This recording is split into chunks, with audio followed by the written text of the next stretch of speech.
Jadi untuk paragraf mungkin gini, kita ngelihatnya gini aja, narasi ya.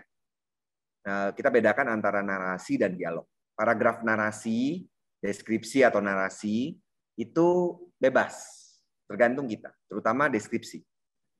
Narasi juga sama sih. Misalnya narasi itu kita menceritakan perjalanan orang. Ya, yang penting satu pokok pikiran. Misalnya dia sedang berjalan ke ladang. Ya, diceritakan aja lewat mana. Itu putusan kita untuk kita memenggalnya. Kemudahan orang untuk membaca juga mungkin perlu menjadi perhatian kita ya. Kalau kita menyusun paragraf 10 kalimat lebih, mungkin pembaca akan agak sulit untuk melihatnya kan. Jadi ya kalau diminta rumus pasti, udah deh kami tahu bahwa memang terserah kami, tapi coba dong kasih angka. Kalau saya dipaksa untuk kasih angka, saya akan bilang mungkin lazimnya 3-5 kalimat. Saya akan bilang kayak gitu. Boleh nggak kurang? Boleh nggak lebih? Boleh. Kan cuman biar ada patokan. 3-5 itu menurut saya cukup pas. Karena apa? Karena itu sudah menggambarkan keseluruhan pokok pikiran kita. Biasanya cukup tuh 3-5 dan juga tidak terlalu berlarat-larat. Ya, tidak akan didenda tapi kalau lebih ya udah ya. Ya, nggak akan. Apalagi penulis sastra. Ya, sastra. Tapi udah, Asma tuh pernah ada editor yang bilang Asma tuh salah satu kelebihan Asma yang dia lihat adalah Asma menggunakan kalimat pendek-pendek, paragraf pendek-pendek. Nah, mungkin itu jadi agak memaafkan gitu ya, keberantakan yang tadi yang lain-lainnya. Jadi keberantakan tapi karena pendek-pendek jadi masih mudah diserap. Ya, cara paling gampang gitu aja, Mbak Asna. Buka lagi ini. Terus tadi yang saya bilang tentang perangkaian tadi loh, identifikasi, subjek, predikat, satu paragraf dulu deh, tes. Coba teman-teman lihat sendiri bagaimana teman-teman menulis. Saya sebelum melihatnya udah takut ya.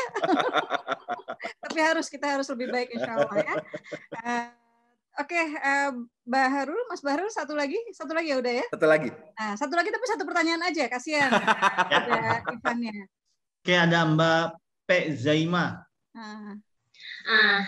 Selamat malam Mbak Asma sama Ivan Lanin. Gini, jadi saya mau bertanya soal kayak gini kan. Misalkan sebagai kalimat pembuka itu untuk menarik pembaca kita pakai tanda kutip seperti dialog. Itu bisa nggak sih? Itu aja kayaknya. Itu dialog atau bukan? Dialog di sampul buku kayak gitu. Oh, itu kalau saya pikir itu lebih kepada desain artistik ya. Itu bukan masalah, saya pikir itu tidak ada hubungannya dengan tata bahasa. Jadi kalau masalah keartistikan tidak ada larangan apapun. Tidak ada kaitannya dengan urusan bahasa ini. Ya, itu desain. Kalau itu masalah desain. Ya kan? Maksudnya di sampul buku gitu loh. Itu kan desain. Sah-sah saja. Ya. Tidak ada hambatan. Ya. Sah-sah aja. Oh. Ya. Oke, itu aja sih sebenarnya. Kalau terkait apa enggak udah. Asma pernah bikin Bang, aku ingin menjadi istrimu. Itu sebagai awal kalimat gitu. Dan si tokoh ini Naila namanya, dia merasa sudah menyuarakan itu berkali-kali gitu. Dan sampai akhir tuh si abang itu menghilang, nggak ada kabar segala macam gitu kan gitu. Baru terakhir dikasih tahu bahwa ya seperti yang selama ini aku ucapkan dalam doa-doa. Jadi sebetulnya dia nggak pernah ngomongin itu secara langsung gitu. Ya kalau itu menjadi kalimat pembuka atau ada di paragraf pembuka, ya diperlakukan sama seperti dialog biasa ya. Tadi pertanyaannya soalnya ketika itu diletakkan pada sampul. Sampul buku, iya. Iya. Jadi desain. Jadi desain kan, iya. Udah, iya. Ya, udah Ivan Lanin, terima kasih. Asma jadi merasa bersalah deh karena udah sering nembak. Udah gitu nembak minta waktunya panjang lagi ya. Gak apa-apa Mbak Asma. Terima kasih banyak udah waktunya. Terima kasih sudah mencerahkan kita semua ya. Dan buat teman-teman, terutama untuk Asma nih ya, karena sudah jelita ya, jelang 50 tahun.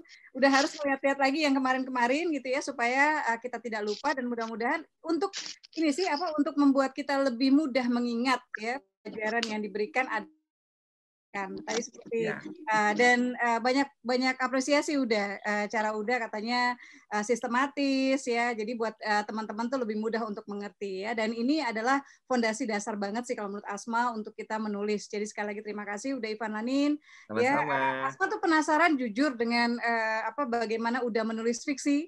Jadi kalau boleh mewakili, ini bukan nembak sih, mewakili KBM ya, ini nih biar kita bisa membaca karya-karya Uda. Karena kalau Uda mungkin sudah secara sastranya karena Bang Hasan membacanya juga luar biasa, secara sastranya dapat, tapi juga kemampuan ya untuk menggunakan bahasa Indonesia yang baik dan benar itu juga sudah naluriah gitu kalau menurut Asma jatuhnya ya. Jadi mungkin tapi saya tuh tidak imajinatif, Mbak Asma.